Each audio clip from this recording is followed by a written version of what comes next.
يعطيكم العافية. اليوم بدنا نحكي عن درس الإكليبر شيميك. رح نبلش كهيدي الرياكسيون نعطيها A plus B dans C plus D. نحن من الطبيعي أكيد كان نحط بقلب الرياكسيون دو رياكتيف عم نجمعهم اللي هن ال A plus B. بيكون عندنا نمبر مول معين A T égale à 0. يعني par exemple فرضاً حأعطي نمبر دو مول لل A هي 1، نمبر دو مول لل B هن 2. أكيد A T égale à 0 هون حنقول 0 0 بعد ما في عنا اباريسيون للبرودوي باسكا رياكتيف 1 و 2. حيصير في عنا فارياسيون لهيدي الكونتيتي اللي عم تنحط بالميليو رياكسيونيل. فمن الطبيعي بما انه نحن عم نبلش بكوفيسيون ستوكيومتري 1 و 1 ما رح تفرق نحط الفارياسيون هون او هون. فاذا نحن شو بنحط هون؟ اذا حطينا موان اكس هي الفارياسيون هون وموان اكس لانه الكوفيسيون 1 1 فما رح يتغير شيء عنا بالفارياسيون. اما من ناحيه السي والدي نحط بلس اكس في كونتيتي بس بوزيتيف عم تطلع عنا قد اللي بيروح من هون قد اللي بيجي. عطيه اكيليبر اخر شيء بس نخلص بده يكون في عنا 1 اكس 2 اكس هول 1 اكس عم يجوا مع بعض عم نطرحهم بالاحرى عم نجمعهم بس لانه في موان حتطلع عنا 1 اكس 2 اكس 1 اكس اكس. هيدا على الاكيليبر شيء شو هن الكونتيتي اللي عم نحصل عليها اخر شيء بقلب الميليو رياكسيونيل. هدفنا من الاكيليبر شيميك نحدد نحن برياكسيون اكيد هون بدنا نقول ريفرسيبل. لما نحكي عن اكيليبر نحكي عن رياكسيون ريفرسيبل مش توتال. ليه؟ بيكون عندنا اثنين كونتيتي عم نجمعهم مع بعض عم يروحوا ويجوا دو سانس 1 سانس 2. فاذا بصير في عندنا فارياسيون بدنا نحصل اخر شيء على التي اكيليبر لهدول الكونتيتي الموجودين عندنا. اكيد هول مش ثابتين حسب قد ايه مبلشين حسب قد ايه عم يصير في فارياسيون حتى اوقات بتلاقوا هون مضروب ب 2 ب 3 كالكو سوا لو نومبر حسب شو الكوفيسيون. اذا ما كان عندنا كونتيتي انيسيال نفس الشيء يعني نحن كنا عم نحكي عن اثنين مختلفين مضطرين نطلع على الرياكتيف ليميتان. ليش بدنا نطلع على الرياكتيف ليميتان؟ لنعرف اذا هيدي الاكس اللي بدنا نحطها لمين؟ بنحطها اكيد الفارياسيون بنحطها للرياكتيف ليميتان. إذا ما كنا عم نبلش بمن كوفيسيون ستوكيومتري. هيدي من ناحية أول فكرة بدنا نطرحها. الفكرة الثانية نحن بس يكون في عندنا رياكسيون بهيدا الشكل فينا نرمزها مش بس الإكس، الإكس هي الكونتيتي رياجي. طيب ممكن نحن نحكي كمان عن شيء بارامتر اسمه ألفا. شو هي الألفا؟ الألفا هي دوغري دو ديسوسياسيون. أوكي؟ إذا بدنا نقول شو هي الألفا.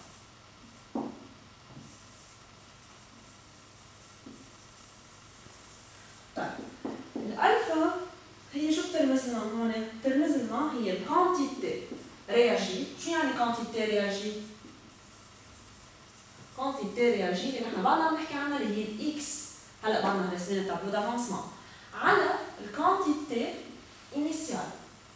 كونتيتي إنيسيال إذا كنا عم نحكي مثلا فرضا عن رياكتيف A. رياكتيف A بلش ب 1 مول. طيب 1 مول يعني هي الكونتيتي انيسيال. جانا عملنا موان اكس. طيب الاكس هي شو؟ الكونتيتي رياجي. فاذا بدنا نجيب الدوغري ديسوسياسيون فرضا للرياكتيف A بنحط اكس سور 1 لأن الكونتيتي انيسيال هي 1. اما بالنسبه الناحيه عفوا للبي اذا كنا مبلشين ب 2 اكيد بتصير نقسمها على 2 لانه الكونتيتي انيسيال اختلفت. اوقات بيكتبوا لنا تابلو دافونسمون ان فونكسيون دو الفا عادي طبيعي نفس الاكس بس نحن عم نقسمه على الكونتيتي انيسيال ما في شيء بيتغير نفس الشغل. فاذا ما رح يختلف عنا شيء بس انه نقسمها على كونتيتي انيسيال. وبننتبه انه اوقات ما بنبلش بكونتيتي انيسيال للاثنين رياكتيف ايدنتيك، اوقات بتكون للاول غير الثاني مثل هذا الاكزامبل اللي عطيناه. ولازم نعرف انه الفا هي دائما كومبري انتر 0 و 1. يعني بيجيكم اوقات بالامتحانات التريك بيقولوا لكم اشتغلوا لنا التابلو دافونسمون طلعوا لنا الفا. بتلاحظوا انه الفا طلعت معكم فرضا 2.3. طب ما هيدا مش منطقي ليه؟ لان هي طلعت من الانترفال انتر 0 و 1 فاذا اكيد بتعرفوا انه شغلكم غلط. وهيدا الشيء بخليكم تعملوا فيريفيكاسيون لاجوبتكم اللي بتطلع معكم. اذا الفا كانت 0 اذا كانت ايجال 0 لحالنا بنروح انه ما عندنا رياكسيون par de réaction. طب كيف ألفا صفر؟ ألفا صفر معناتها الكونتيتي رياجي، مش ألفا هي إكس سور ان زيرو، إكس هي رياجي وهيدي الكونتيتي إنيسيال. طب إذا ألفا صفر يعني ما في كونتيتي رياجي، ما في كونتيتي رياجي يعني ما في رياكسيون، بعد الرياكسيون تالكيلي أتي إيجال أ زيرو، بعدنا 1 وبعدنا 2، ما وصل عنا برودوي أبدا، لا هون بعدنا صفر صفر، ما تغير شيء بالرياكسيون. أوكي؟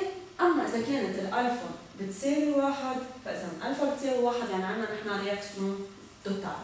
رياكسيون توتال بنشيل فكرة الريفرسيف وبنقول كل الرياكتيف تحولوا لبرودوي. يعني ال1 وال2 بدهم يعطونا هون صفر بصفر وهون بده يكون عندنا ان زيرو ان زيرو. خليني أحط لكم en fonction de ان زيرو.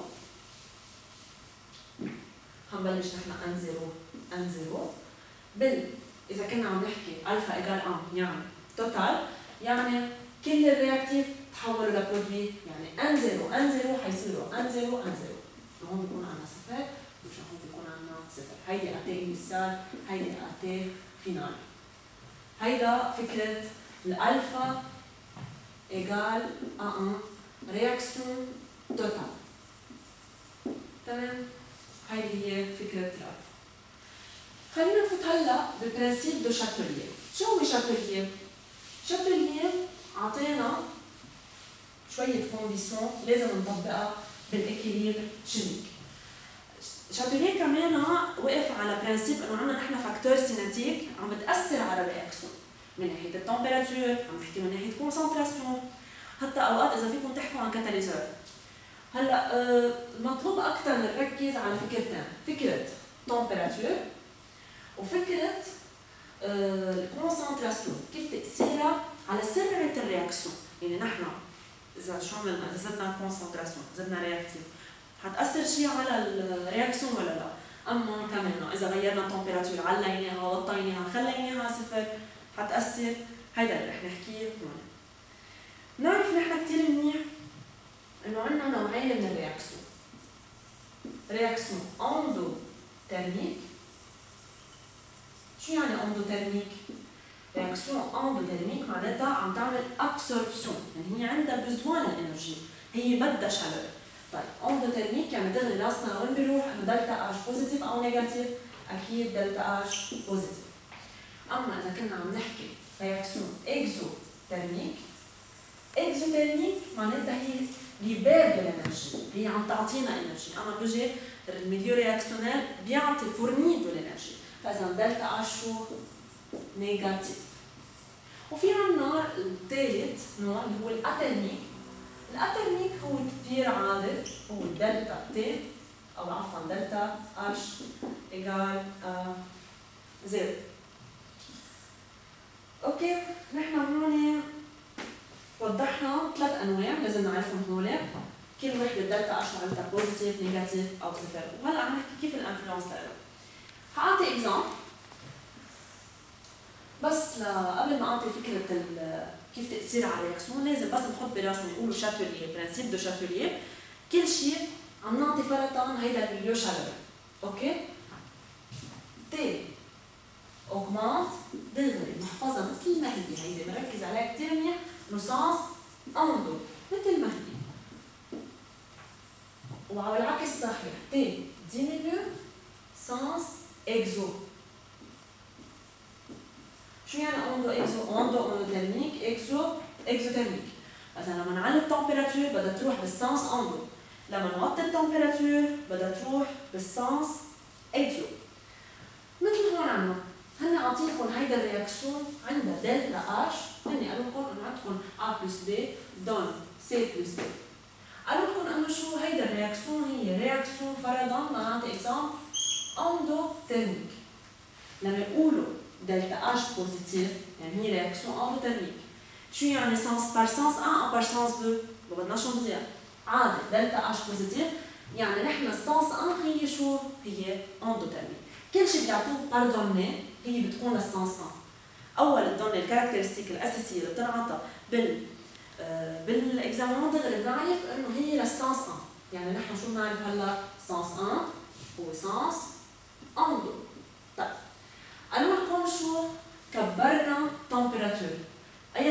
تمشي رياكسيون، طب كبرنا التمبيراتور، هي هون الهيبوثيز، كبرنا التمبيراتور بدها تمشي بالسانس 1، يعني اي سانس؟ سانس 1 ولا 2؟ اكيد السانس 1، بعدنا عم نقول هن عاطينا باردوني دلتا اش بوزيتيف للرياكسيون، وهي بتتبع دائما السانس 1، الدوني اللي بتنعطى بتتبع السانس 1.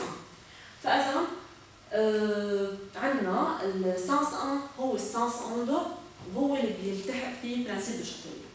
اما اذا قلنا وطينا التمبيراتور، طيب وطينا التمبيراتور يعني شو بدها تلتحق؟ سانس اكزو. سانس اكزو وين بدها تروح؟ سانس 1 ولا 2؟ اكيد 2 لانه بعدنا قايلين انه سانس 1 هي اون. اوكي، هيدي الفكره اللي كنا عم نقول عنها.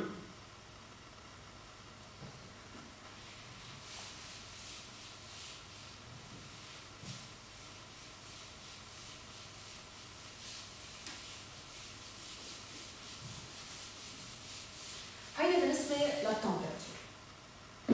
اما اذا حكينا نحن من ناحيه الكونسنتراسيون، انفلونس للكونسنتراسيون حسب برانسيب دو شاتيليه. الفكره الاولى نحن بدي كبر الكونسنتراسيون للرياكتيف، كبر. طب انا حسب برانسيب دو شاتيليه كيف بده يمشي الاكليل؟ بده يمشي دون لو سانس ا ابويزي سيت كونتيتي اللي عملتها. شو يعني ابويزي؟ يعني الكونتيتي اللي طلعت معنا بدي اقلل منها. طب انا عم كبر الرياكتيف، طب كيف بدي اعاكس هذا الموضوع؟ بدي امشي بالسانس اللي بعاكس هذا الشيء. شو هو السانس؟ اكيد السانس 1، ليش؟ لانه بالسانس 1 الرياكتيف عم تتحول لبرودوي. يعني شو عم بيصير؟ عم بيقل الرياكتيف ويتحول لبرودوي. فمن الطبيعي امشي بالسانس 1، لانه انا عندي كونتيتي عاليه من الأ، والأ هي رياكتيف. بدورة رياكتيف بدها تمشي بالسانس اللي قلل هيدي الكونتيتي. نفس الشيء للب، كمان بدنا نعليها، بدنا نمشي بالسانس 1 لحتى نوطي هيدي الكونسنتراسيون حسب البرانسيب دو شاتيليه.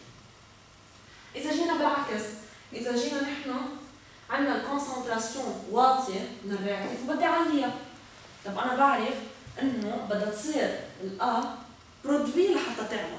طب كيف بدها تصير برودوي؟ بدي أمشي بالسانس 2، يعني سي بلس بي بدهم يروحوا بالسانس الثاني لحتى تكتر الكونتيتي للأ.